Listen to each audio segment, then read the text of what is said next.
Bretagne 5, l'invité de la matinale. Et ce matin, notre invité politique est Tristan Fauveau. Il est premier secrétaire de la Fédération du Parti Socialiste du Finistère. Et il est venu depuis Brest pour être avec nous en direct ce matin. Je l'en remercie. Bonjour. Bonjour.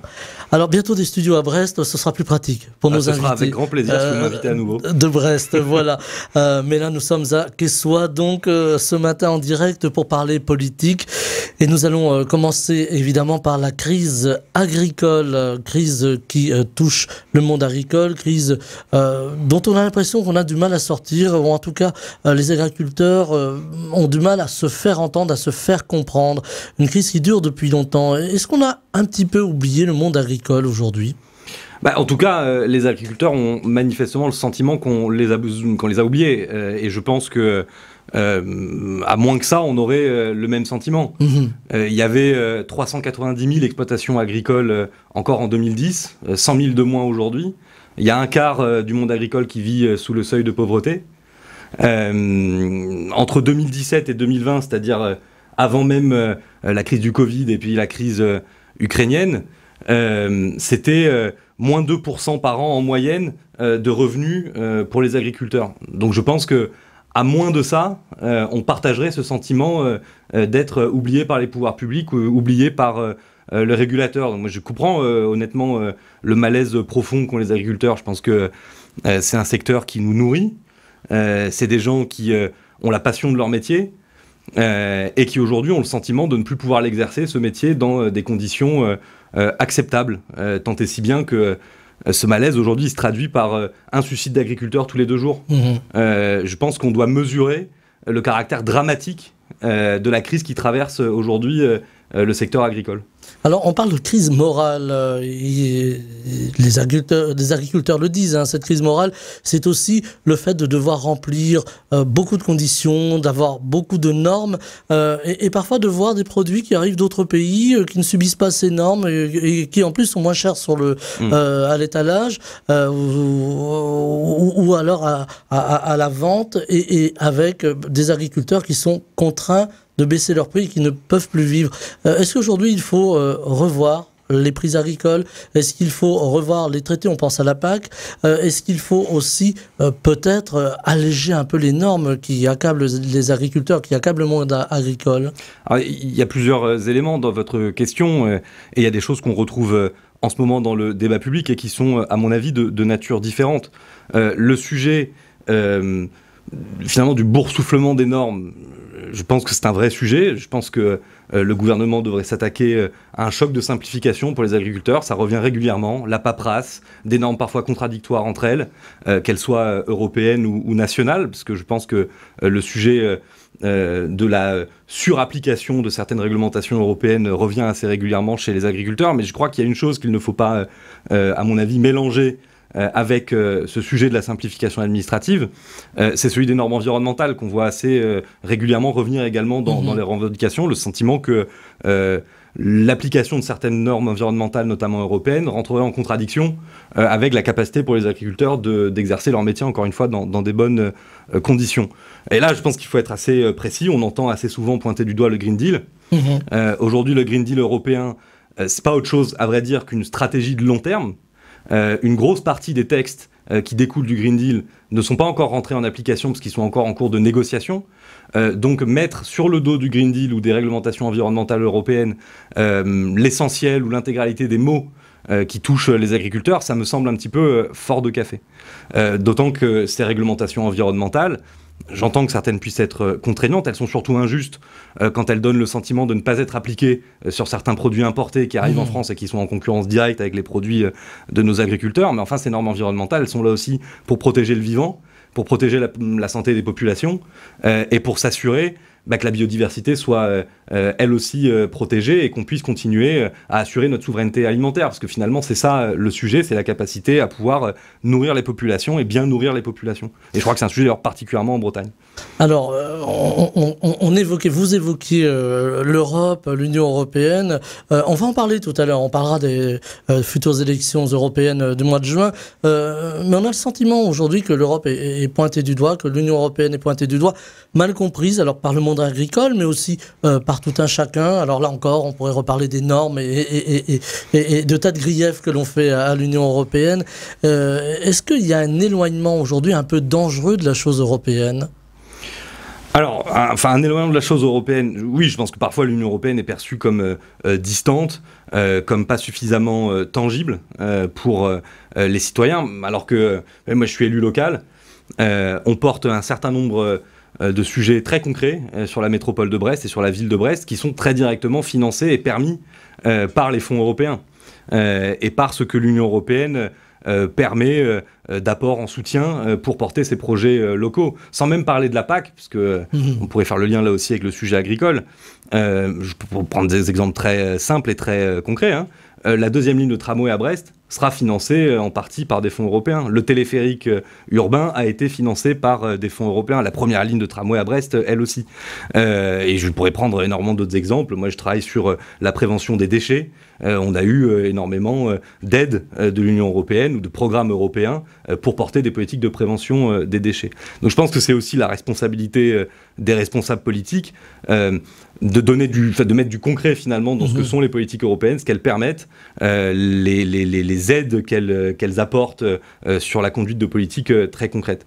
Donc je comprends le sentiment d'un certain éloignement des institutions européennes, je le regrette, mais je pense que ce n'est pas une fatalité.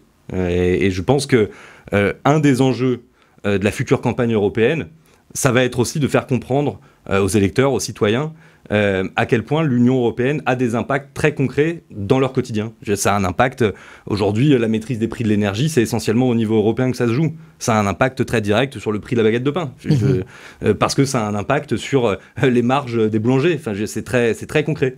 Et je pense que ça va être un des enjeux pour le Parti socialiste, notamment dans ces élections européennes, de le faire comprendre et de le faire voir. Alors on va en reparler tout à l'heure, on va prolonger un petit peu la réflexion autour des élections européennes, mais il y a aussi une autre crise qui touche la Bretagne, la crise de la pêche. On a vu les pêcheurs se mettre en colère, on parle de ci de là aussi d'une forme de convergence avec la crise agricole, en tout cas convergence des luttes, je ne sais pas si on peut aller jusque-là. On a vu aussi le monde politique s'intéresser à l'agriculture ces dernières heures et aussi à la pêche. Jordan Bardella était à Lorient avant-hier auprès des pêcheurs. On a accusé le Rassemblement national de surfer sur les crises. Est-ce que c'est l'analyse que vous avez, vous, en tant que responsable politique ? D'abord, sur le sujet de la pêche et de la convergence, je ne sais pas si c'est une convergence des luttes, mais une convergence des problématiques et des sujets manifestement avec la crise agricole, mais parce que les mots sont finalement similaires. Qu'est-ce qui touche aujourd'hui les agriculteurs ? Qu'est-ce qui touche les pêcheurs ? C'est un trop-plein de dérégulation. C'est une incapacité ou un défaut de volonté pour les pouvoirs publics de réguler le marché. C'est pour le coup ce qui touche à la fois le monde agricole et le secteur de la pêche. J'ai vu que Jordan Bardella était venu à Lorient. Il peut pavoiser autant qu'il veut dans les rues de Lorient et sur le port de Lorient. Il reste un de ceux qui ont applaudi le Brexit au moment où le Brexit est advenu en Grande-Bretagne. Et on en voit aujourd'hui les conséquences très directes au Royaume-Uni, mais également pour nos pêcheurs. Dans le port de Boulogne, c'est un bateau sur deux qui a baissé pavillon depuis le Brexit. Tous les ports sont touchés. En Bretagne, c'est 90 navires qui ont baissé pavillon depuis le Brexit. Donc encore une fois, Jordan Bardella a beau jeu de vouloir aller à la pêche aux voies à Lorient. Il reste un de ceux qui ont applaudi cette situation et qui en sont parmi les principaux responsables. Manifestement, le FN cherche à surfer sur les crises. Mais j'en reviens à ce que je disais tout à l'heure sur la campagne européenne qui s'ouvre. Ça va être à nous de faire la démonstration concrète, lisible, claire, que leurs solutions sont inopérantes, voire purement démagogiques. Sur le Brexit, c'est un exemple parmi d'autres, mais évidemment, on en fera la démonstration tout le long de cette campagne. Alors, en Bretagne, on était un petit peu épargné par le vote RN. C'est une terre qui n'est pas forcément favorable à ce vote et on voit de plus en plus d'intentions de vote pour le RN. Différentes élections, le RN monte ici en Bretagne.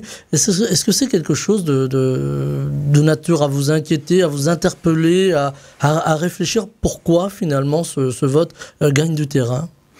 J'ai vu la une de Libération sur la marée qui monte. Voilà, on en a en parlé, mais c'est très bien que vous me devanciez. Ce que je constate, c'est que les idées du Front National ont malheureusement trop souvent pignon sur rue, dans certains médias importants, qui sont des relais très directs des peurs sur lesquelles le Front National joue.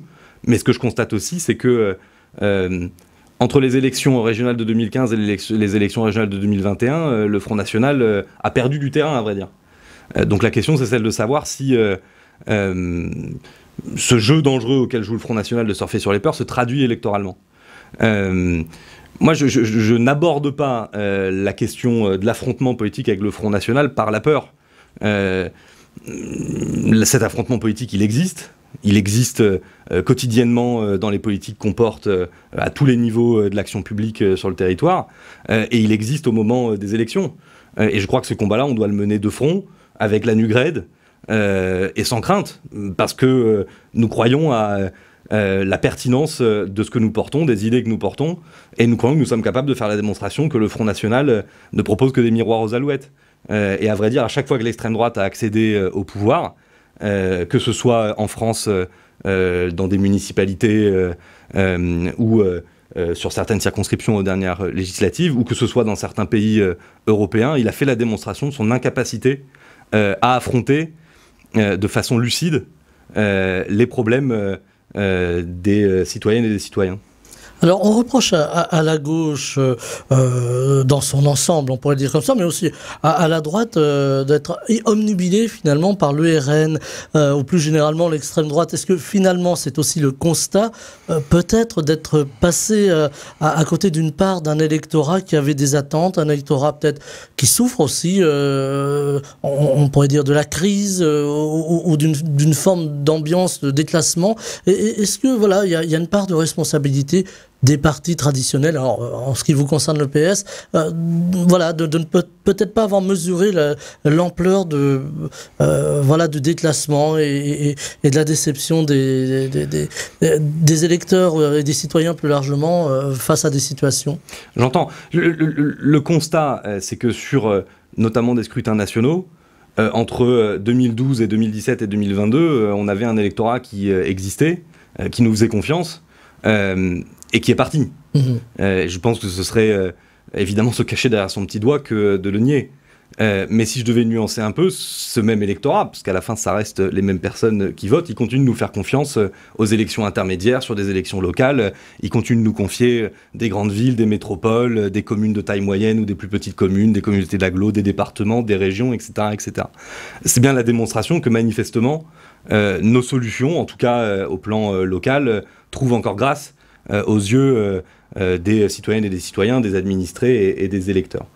Moi, je ne suis pas obnubilé par le Front National. J'ai une obsession, c'est celle que le parti auquel j'appartiens propose des solutions concrètes aux gens et fasse la démonstration par le terrain, par le concret, que c'est ce que nous avons à proposer qui représente la meilleure opportunité pour nous permettre de vivre dans un pays apaisé, divers, métissé. J'ai pas peur du terme, je crois qu'on va parler aussi de la une du peuple breton. Voilà, on va y venir. On va y venir. Je veux pas faire de spoiler. Voilà, moi c'est ça qui m'obsède réellement. Aujourd'hui, je vois les intentions de vote pour le Front National, elles révèlent un malaise profond dans le pays, personne ne peut le nier. Je crois qu'on répondra pas à ce malaise uniquement en diabolisant le Front National. C'est un exercice qui est vain. Je crois qu'on doit faire la démonstration de l'inanité des propositions qu'ils mettent en avant. Et comment on fait cette démonstration ? En faisant la démonstration inverse, que les nôtres sont plus pertinentes. Alors, je parlais de contexte. Il y a la loi immigration. On va savoir dans la journée quelles sont les dispositions retenues ou retoquées par le Conseil constitutionnel. On a vu beaucoup de choses autour de cette loi immigration qui finalement n'a pas été débattue au Parlement comme elle aurait pu l'être. Est-ce qu'il faut, allez, je vais prendre un terme, renverser la table et repartir à zéro? Est-ce qu'il faut une loi immigration déjà? Et si oui, dans quelles conditions? Si je vous disais que cette loi immigration, en tout cas, trouvait grâce à mes yeux, je pense que je vous surprendrais. Oui. Une loi immigration, sur le principe, les socialistes n'y étaient pas opposés. Et on a fait des propositions en ce sens. Mais cette loi immigration, évidemment que non. D'abord parce que c'est un texte qui introduit un concept dans notre droit qui est très dangereux, celui de préférence nationale, qui était un concept porté en son temps par Jean-Marie Le Pen. C'était même la mesure phare du Front National aux élections présidentielles en 1988 déjà. Et ça a été une lubie très longtemps de l'extrême droite. Donc j'ai beaucoup de griefs à adresser à Emmanuel Macron. Je n'aurais jamais pensé que sous un quinquennat d'Emmanuel Macron, une telle dérive soit observée dans l'adoption d'un texte législatif. Vraiment, je le dis avec ça répond sincérité. À une droitisation on l'a dit, hein, on parlera tout à l'heure du nouveau gouvernement Macron et Attal en l'occurrence. Ça participe d'une forme de droitisation, si vous me permettez le terme, un peu de perte de repères. Vraiment, ça participe à une perte de repères absolument totale du camp présidentiel. Je ne conçois même pas que des républicains, pour certains sincères, j'en connais quelques-uns, qui ont voté ce texte, aient cédé à une telle dérive. Parce que ce concept est un concept dangereux dans un pays qui a une tradition d'accueil, d'universalisme comme le nôtre, et puis parce que par ailleurs, cette loi est une bombe sociale potentielle. Au-delà même de la dérive conceptuelle, introduire la notion que des immigrés en situation légale sur le territoire doivent attendre 5 ans de résidence pour accéder à certaines prestations sociales, c'est une bombe sociale. C'est plonger des gens dans des situations de détresse sociale qui ne sont, c'est juste pas nécessaire. Et ça crée de la misère, là où je crois que la priorité du politique devrait être de la réguler. Et puis par ailleurs, ça met en danger des concepts qui sont centraux dans la conception même de ce qu'est notre République et de ce qu'est le lien indivisible qui nous unit les uns avec les autres. L'universalisme de la sécurité sociale, par exemple, c'est-à-dire le droit qu'a chaque personne vivant sur ce territoire de pouvoir accéder à des prestations sociales. Ce texte est vraiment dangereux sur tous les plans. Nous, on avait des contre-propositions qui ont été mises sur la table. Évidemment, elles ont été toutes balayées. Nous, on croit à l'intégration par le travail. Le paradoxe là-dedans, c'est que certains députés LREM qui ont voté ce texte partageaient une partie de ces propositions. Je me rappelle que Didier Legac, député de la 3e circonscription du Finistère, avait déposé une proposition de loi pour l'intégration par le travail des immigrés. J'y avais même modestement un petit peu contribué avec certaines associations qui se battent pour les droits des étrangers. Je suis très étonné qu'il ait voté ce texte, parce qu'il est très éloigné de ce à quoi lui-même il croit. Donc non, vraiment c'est une dérive, une perte de repères, et je crois surtout que c'est un texte qui, s'il n'est pas censuré, et évidemment on appelle de nos voeux cette censure du Conseil constitutionnel, c'est un texte qui aura des conséquences néfastes, pas uniquement pour les étrangers qui sont concernés par le texte, mais de façon générale pour les Françaises et les Français. Maintenant, le fait que le gouvernement espère presque une censure de certaines des dispositions les plus dures du texte, bon, d'abord, je crois qu'il ferait mieux de reprendre quelques cours de droit constitutionnel. C'est pas le rôle du Conseil constitutionnel, il n'est pas là pour effacer l'ardoise. Et le fait qu'on en soit arrivé dans cette situation dénote encore une fois d'une certaine perte de repères.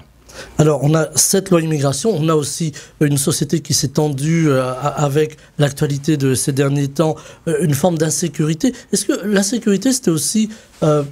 qui a toujours été l'apanage de la droite ou du RN, est-ce que l'insécurité, finalement, la gauche aurait dû s'emparer du sujet d'une autre façon ? Mais je crois qu'on n'a jamais abandonné ce sujet.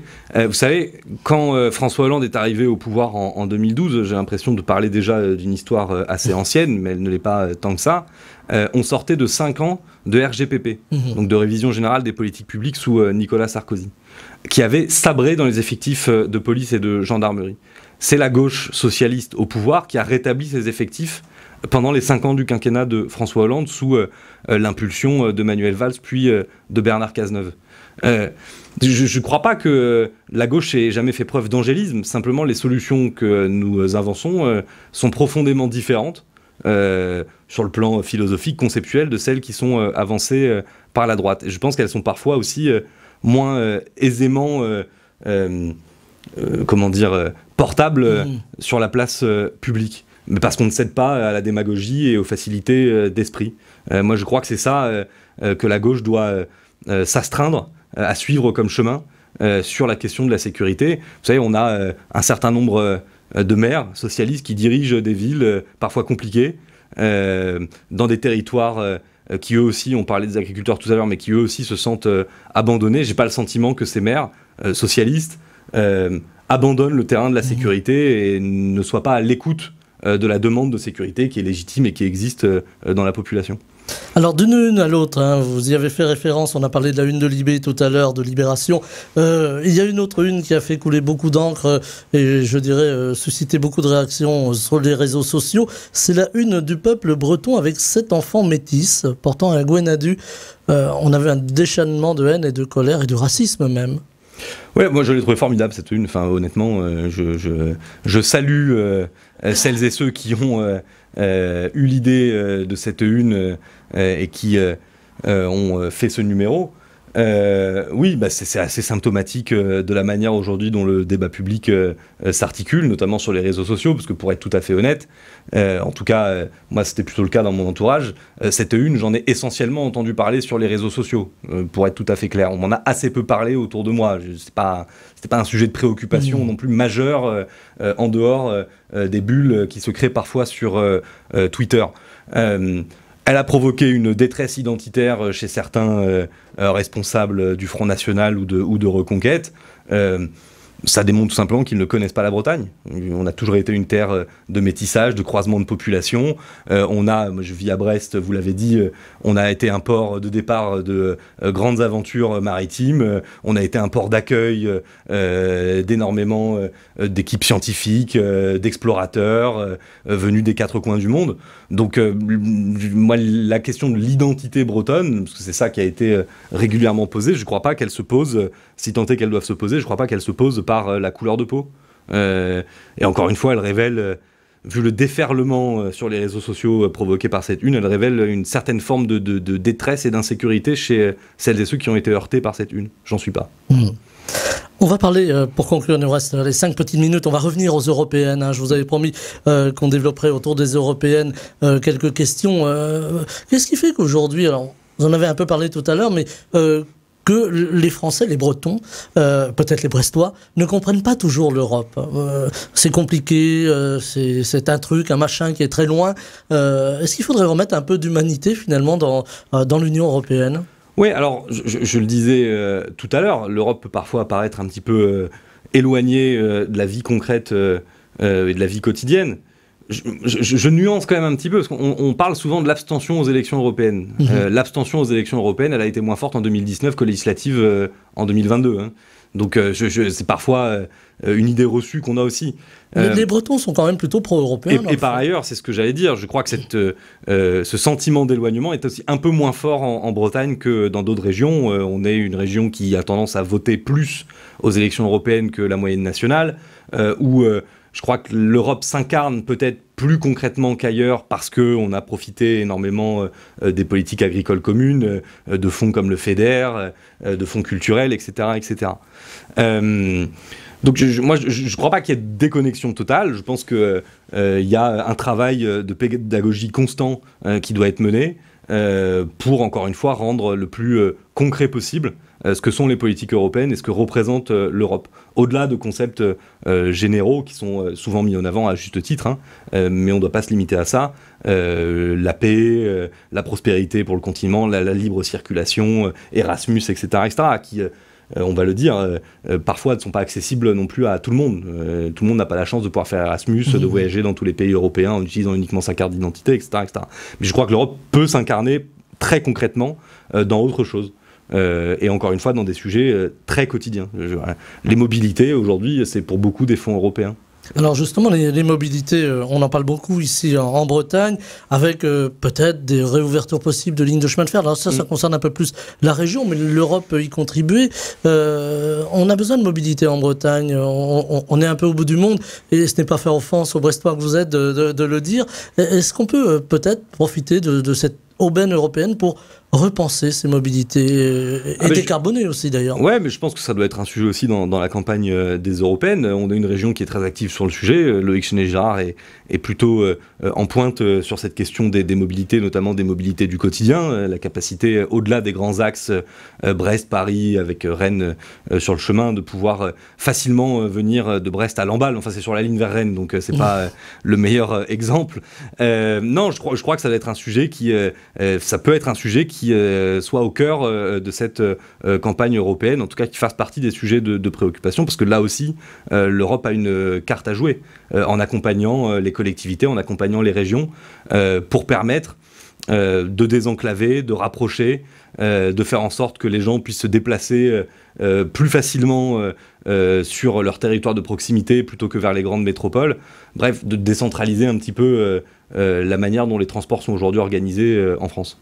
Alors la question subsidiaire, il nous reste une petite minute, il me restait une question, je vous la pose, on parle aujourd'hui beaucoup d'autonomie des régions, la Corse est un peu en pointe dans le domaine, le président Macron s'est exprimé autour de ça et vous parliez de Loïc Chenet-Girard, le président de la région Bretagne, qui, si j'ose dire, prendre un terme sportif, a attrapé la balle au bon en disant « et pourquoi pas nous ?»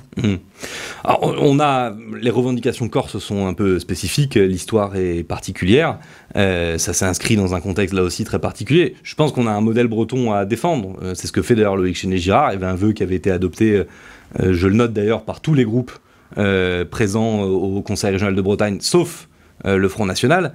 Donc comme quoi le consensus sur des sujets aussi concrets, pratiques et importants pour les Bretonnes et les Bretons, il se fait plutôt sans le Front National. Non, je pense qu'on a un modèle breton à défendre qui peut passer par la différenciation. Il y a des choses qu'on fait en Bretagne que Paris fait moins bien que nous et pour lesquelles on n'a pas forcément besoin de Paris. On parlait de l'agriculture tout à l'heure, je pense que l'État pourrait être avisé de donner les moyens à certaines régions d'aider très concrètement les agriculteurs. On pourrait parler de transition énergétique, de développement économique, c'est déjà une compétence régionale, mais je pense que les régions ont besoin de plus de moyens pour accompagner les acteurs économiques du territoire. Bref, je ne pense pas que les mêmes règles doivent nécessairement être appliquées de la même manière dans toutes les régions, puisque les réalités géographiques, les réalités culturelles, les réalités socio-économiques, les réalités écologiques sont différentes. Donc je pense qu'il y a une capacité, avec ce modèle qui a été poussé par le Conseil régional de Bretagne de la différenciation, à avoir un modèle breton, si pas d'autonomie, au moins de capacité à décider chez soi. Et faire confiance aux élus de terrain, finalement. Bien sûr. Merci infiniment d'avoir été avec nous, Tristan Fauveau. Je rappelle que vous êtes premier secrétaire de la Fédération du Parti Socialiste du Finistère et je ne crois pas trahir de secret en disant que vous avez utilisé le train pour venir jusqu'à nous. Tout à fait, le TER. Le TER. Merci infiniment et très belle journée. À vous aussi. Bretagne 5 matin, Stéphane Hamon.